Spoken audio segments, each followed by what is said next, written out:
Hello friends, आज के इस वीडियो में हम बात करेंगे पेपर फर्स्ट बाल्यावस्था और विकास प्रक्रिया के क्वेश्चंस के बारे में। यहाँ पर हम सबसे पहले यूनिट फर्स्ट ले रहे हैं। इसमें जो है आपके दो क्वेश्चन बनते हैं। पहला जो है बाल्यावस्था का शारीरिक सामाजिक विकास, सांस्कृतिक विकास और संवेगात्मक विकास का वर्णन करना है। और जो सेकेंड क्वेश्चन है उसमें प्रत्यय तथा चिंतन की अवधारणा का वर्णन करना है। अगर ये दो क्वेश्चन हम तैयार कर लेते हैं तो एग्जाम में हमारे 14 मार्क्स जो होते हैं वो फिक्स हो जाते हैं।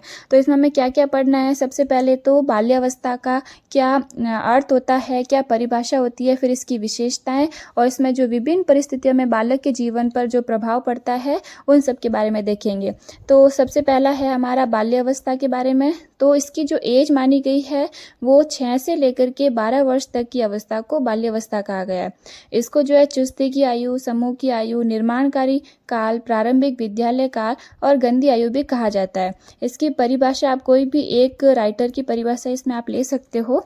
उसके बाद जो है यहाँ पर हमारे बाल्यावस्था की प्रमुख विशेषताओं के बारे में दिया गया है, जिसमें यहाँ पे 12-13 विशेषताएं दी गई है। इनको एग्जाम में हमें एक्सप्लेन करके लिखना होता है। उसके बाद जो बालक के विकास को प्रभावित करने वाले कारक है उनको हमने एक डायग्राम में बना करके बताया है। इसको हम जो है एक्सप्लेन करके लिखेंगे। उसके बाद हमारा आता है बाल्यावस्था में शारीरिक विकास। इसके कौन कौन से विकास होता है, किस तरह से होता है, वो सभी यहाँ पर हम लिखेंगे।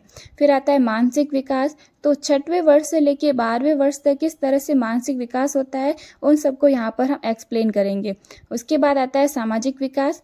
तो सामाजिक विकास में भी यहाँ पे 7 से 8 पॉइंट दिए गए हैं। उसके अकॉर्डिंग हमें एग्जाम में लिखना होता है।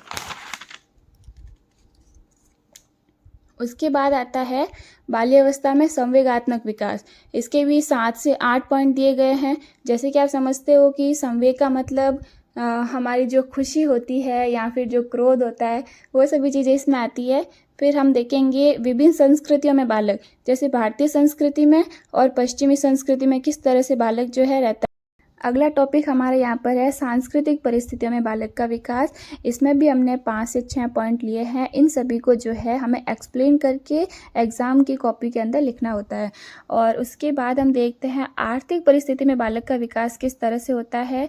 तो 3 प्रकार के वर्ग होते हैं। उन तीनों ही प्रकार के वर्गों में बालक का विकास किस तरह से होता है उसको लिखना होता है। फिर आता है सम प्रत्यय या प्रत्यय क्या होता है, उसकी परिभाषा और उसके प्रमुख सोपान कौन कौन से हैं और प्रत्यय निर्माण के जो है कौन कौन से जो प्रत्यय बच्चों के अंदर